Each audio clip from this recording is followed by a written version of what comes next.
ओबीसीच्या चळवळीची आंदोलनाची आणि टोटल ओबीसींच्या ज्या भावना आहेत, आरक्षणाबद्दलची जी भावना आहे ती जबाबदारी खूप माझ्या अंगावर पडलेली आहे। आजपर्यंत मी स्वतःहून त्यांच्यापर्यंत जात होतो, पण ओबीसी बांधवांनी आता एवढी महागडी गाडी मला दिली। ही चळवळ कुठेही थांबली नाही पाहिजे। कुठल्याही गावात गाडी विना किंवा कुठल्याही अडचणी विना त्या ठिकाणी कुठलीही अडचण येऊ नये अशा भावना त्यांच्या त्या गाडी देण्यामागे आहेत। आणि ही ओबीसीचं आंदोलन आणि चळवळ कुठेही थांबणार नाही। आणि ही खरं तर माझ्यावरची खूप मोठी जबाबदारी आहे आणि या जबाबदारीमधून जबाबदारी मी रात्रंदिवस मेहनत घेऊन ही जबाबदारी मी पूर्णपणे पार पाडेन। हे बघा, मनोज जरांगेंना इथली लोकशाही कळत नाही, इथलं मंत्रिमंडळातलं कुठलं धोरण कळत नाही। छगनरावजी भुजबळ लोकनियुक्त आहेत, त्यामुळं मुख्यमंत्र्यांनी घेतलेला निर्णय, मंत्रिमंडळानं घेतलेला निर्णय हा महाराष्ट्राच्या विधानसभेनं घेतलेला निर्णय आहे। त्यामुळं जरांगे हे लोकशाहीचा अनादर करतात, खालच्या भाषेमध्ये बोलतात, मुख्यमंत्र्यावर खालच्या पातळीवरती टीका करतात। हा खरं तर 12-13 करोड जनतेच्या मताचा अपमान आहे, असंही ते म्हणाले। हे बघा, मनोज जरांगेच्या डोक्यावर परिणाम झालेला आहे। ओबीसीचं आरक्षण टिकलं पाहिजे म्हणणं म्हणजे मराठ्यांच्या विरोधामध्ये आग ओकणं असं आहे का? ओबीसीचं जे सामाजिक मागासांचं आरक्षण आहे ते आरक्षण टिकलं पाहिजे, त्याला धक्का लागता कामा नये हे म्हणणं म्हणजे कसा काही जातीवाद असू शकतो? त्यामुळे मनोज जरांगे हा पागल माणूस आहे। खरोखर त्याला एखाद्या वेड्याच्या हॉस्पिटलमध्ये ॲडमिट करावं लागेल त्यांना। काय आहे, लोकशाही कशासाठी असते आणि लोकशाहीचा अनादर?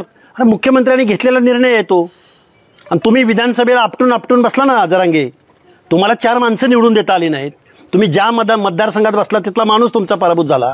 तुम्ही कशाला मुख्यमंत्र्यांना, लोकनियुक्त माणसाला लोकशाहीचा अनादर करताय जरांगे तुम्ही? बघा, कावळ्याच्या शापानं काही गाई मरत नाही, ही आमची महाराष्ट्रातली म्हण आहे। त्यामुळे जरांगे असं काहीतरी बरळत राहणार म्हणलं नाही का मी, डोक्यावर परिणाम झालाय त्याच्या।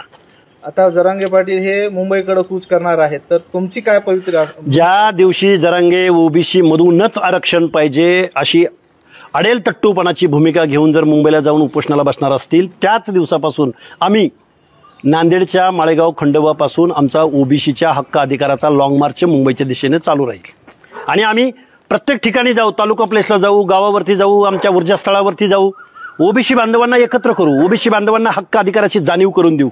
आणि जरांगेसारख्या बेकायदा मागण्या करणाऱ्या, घटनाविरोधी मागण्या करणाऱ्या आणि ओबीसी आरक्षणाची चौकट उद्ध्वस्त करणाऱ्या माणसाला त्याची जागा दाखवण्यासाठी या महाराष्ट्रामध्ये भला मोठा लॉंग मार्च निघेल। तुम्ही म्हणालात की आता महागड्या गाडीतून तुम्ही फिरलं तर तुमच्यावर टीका होईल, या संदर्भात तुम्ही काय सांगाल? हे बघा, रात्रंदिवस माझा प्रवास आहे, गेल्या अनेक दिवसापासून मी प्रवास करतोय। गाडी हे साधन आहे, आमचं साध्य काय आहे तर ओबीसीचे हक्क अधिकार टिकले पाहिजेत। माझ्या गावगाड्यातल्या माणसांच्या मनात मला विश्वास निर्माण करायचा असेल, आशादायक चित्र निर्माण करायचं असेल, त्यांच्यापर्यंत, त्यांच्या आंदोलनाला, त्यांच्या सुखदुःखाच्या प्रसंगी मला वेळेत पोहोचायचं असेल तर मला एका चांगल्या गाडीची आवश्यकता आहे, असं माझ्या सगळ्या मित्रमंडळींनी, आमच्या ओबीसी नेत्यांनी ठरवलं। आणि ज्या नांदेड आणि परभणीच्या बाँड्रीवरती माझी अगोदरची जुनी गाडी फोडली होती त्याच ठिकाणी गाडी देण्याचा त्यांचा संकल्प होता। तरी मी आज गंगाखेड तालुक्यातल्या राणी सावरगाव या गावामध्ये ही गाडी त्यांनी मला दिलेली आहे। आणि आजपासून माझी जबाबदारी वाढलेली आहे आणि मी आजपासून माझं ओबीसीचं आंदोलन कुठेही थांबवणार नाही आणि कधीही थांबणार नाही। एकदम स्पीडनं हे आंदोलन, कारण महाराष्ट्र कव्हर करायचं आहे। महाराष्ट्रातला